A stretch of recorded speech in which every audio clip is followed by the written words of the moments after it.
eeny, meeny, miny, mo adventure. So, eeny, meeny, miny, mo. Okay, fine. Today, I will set out to film every woodpecker species we have right now in Pennsylvania. Okay, so I was just driving to the State Game Lands 169, where I'm going to do this woodpecker morning, where I'm trying to find each species of woodpecker we have here in Pennsylvania and get them on film in the morning. As I'm driving, I'm like, I have good ideas. This is Hilltop Road. I pulled over, and Hilltop Road, incidentally, I'm sorry, has a weird knack for having breeding dickcissels. For like the last 15, 16 years, it's probably the most reliable place in Pennsylvania to get dickcissels. Probably the most embarrassing thing that I can think that it's ever happened to me while I was bird watching was a few years ago when I was working out really heavy. So I was actually working out like 4 or 5 times a week each morning. And I had gone birding at the State Game Lands at the Marsh, my go-to spot, on a Saturday morning. And while I was looking in the top of this evergreen and the sun kind of peeked up around that said tree and titmouse, and it made me sneeze, and I ripped the bottom of my left pectoral muscle. So the embarrassing thing was that I had to tell people, like, oh, how'd you get hurt? I couldn't say, yeah, I was putting up like 300 pounds benching. I actually had to say that I was bird watching, and the sun made me sneeze, and I ripped my pectoral muscle. That's honestly probably the most embarrassing thing that's happened to me while birding. So if you've got a better one, please hit me up on Facebook, Adrenaline Birding, and tell me something maybe that's happened to you that's embarrassing. You probably should make it real, because I could make up a lot of really silly things, but let's keep it real. So, super brief explanation. If you want to know how I'm going to, what I'm filming with, here's the gear. You have a tripod Manfrotto, Swarovski 80mm scope, and then the key here to doing this is trying to attach or hold your phone up, your cell phone up to these scopes. To get digiscoping stuff proves to be extremely hard, especially today with your cell phones having 3 cameras, not 1. The key to this, MagView, it is a attachment you put on the end of your scope and the eyepiece. You simply flip this down. This is nice because it kind of acts as a scope cover. This holds open like this. This is magnetic. So you simply have to, there's an attachment to put a magnet on either your phone case or the phone itself. There's actually a dark magnet right here you can see. So you simply line up, turn it on, line it up, and it just locks right in once you get the picture. And you get phenomenal footage. That is the setup. It's just a Samsung Galaxy. So here we are. The first stop that I chose is SGL 169 in Cumberland County. It historically has been good to me. I can't even run a game because a red-bellied woodpecker just landed in that tree, and I'm getting ready to get changed into my muck boots to try to keep ticks off me. Ticks are terrible this year because of a mild winter. Sun's out, guns out. So we'll see how long it takes me to film every woodpecker species. I'm worried about the pileated or pileated, because they're pretty secretive, and then when you get near one, they go to the opposite side of a tree, kind of like a hairy woodpecker. Let's find out how this is going to turn out. I'm excited. There's my first target, a red-bellied woodpecker. It looks like an immature. Okay, this might be slightly harder than I thought. As I walked the whole way over here, I hear like 3 or 4 more red-bellies calling in different directions.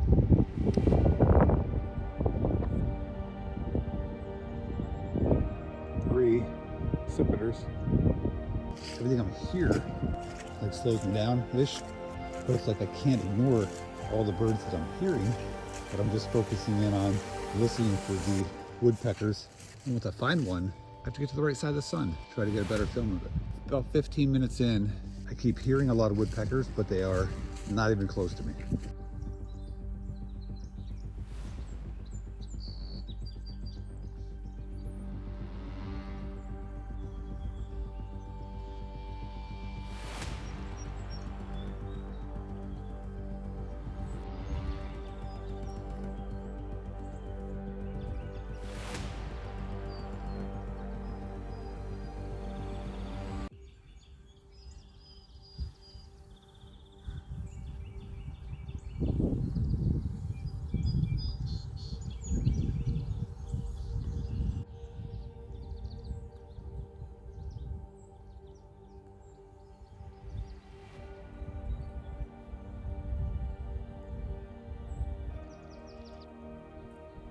And then bam. What's up, little guy?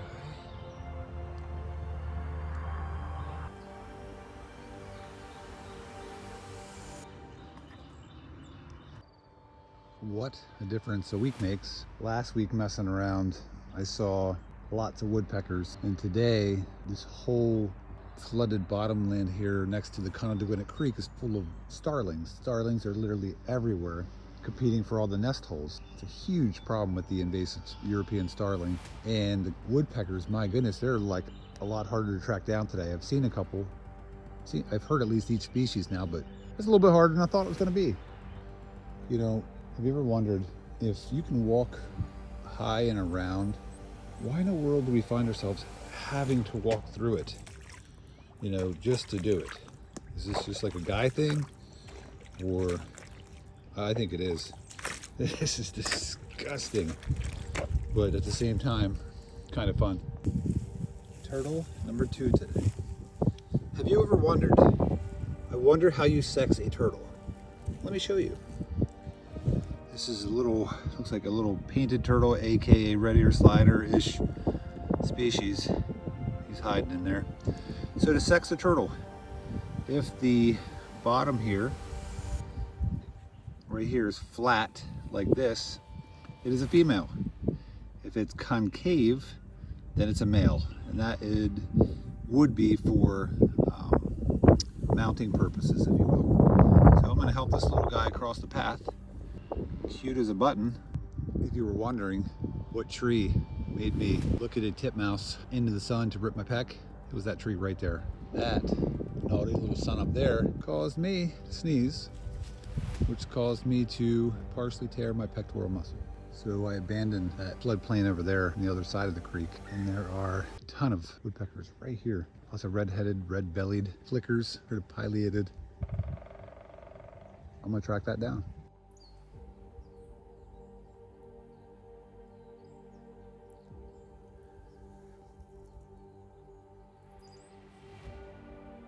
Red-breasted woodpecker. There's a red-headed woodpecker up there. So we scope up, and it's currently recording that red-headed woodpecker. As a Cooper's hawk just flew in, screaming over on the other side of the creek. So it has a pretty on alert right now. It's not really feeding. Here, right there.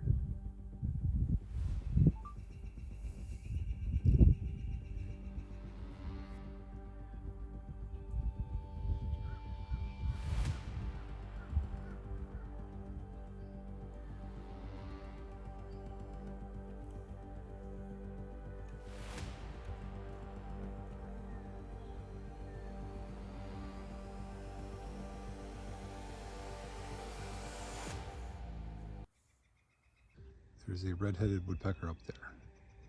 Set my scope up, and it's currently recording. As a Cooper's hawk just flew in, it's screaming over on the other side of the creek. On alert right now, it's not really feeding.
Oh wow, look at that wood duck.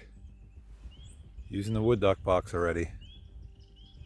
This may be an all-time low for European starlings that I've seen. Holy crap.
Uh-oh. Parkour.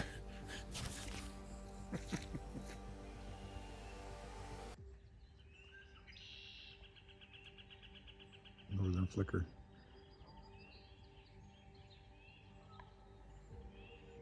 So, great spot. I'm hearing woodpeckers all around me. The amazing thing is when you hear, say, a Downy woodpecker and you go in the direction, it gets really quiet and then doesn't vocalize for a good 5-10 minutes, and you wander off in the other direction because you're hearing a bunch of other woodpeckers, and then they also get quiet. And this is getting slightly trickier than I thought it would, with the exception of these red-headed woodpeckers, which are everywhere. A really crappy look at a Downy woodpecker. And I mean really crappy. Guess what?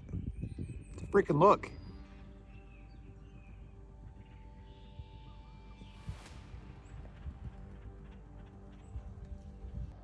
Okay, it's time to face reality. I may have underestimated how difficult it would be getting a pileated woodpecker into hairy woodpecker. Of course, a hairy just called. What a punch in the face. Easier said than done. Take a morning and try to video the 7 woodpeckers that occur in Pennsylvania in the wintertime and or early spring, which we're not quite there, but soon. So yeah, no, that was tougher than I thought. And I chased a lot of red-bellied woodpeckers. Very common, but my goodness, are they tough to get on. And then if you get on one, they may be at the very top of the tree. Well, good luck aiming a angled spotting scope at the very top of the tree above your head, because that's tough. During that Sparrow Big Day a couple weeks ago, this would have been easy, but then again, that was because it was probably 12 hours of being out in the field. So I'm gonna do this again and I will accomplish it. But for today, I'm done. I'm not quitting, but I'm quitting. Who cares? Que importa?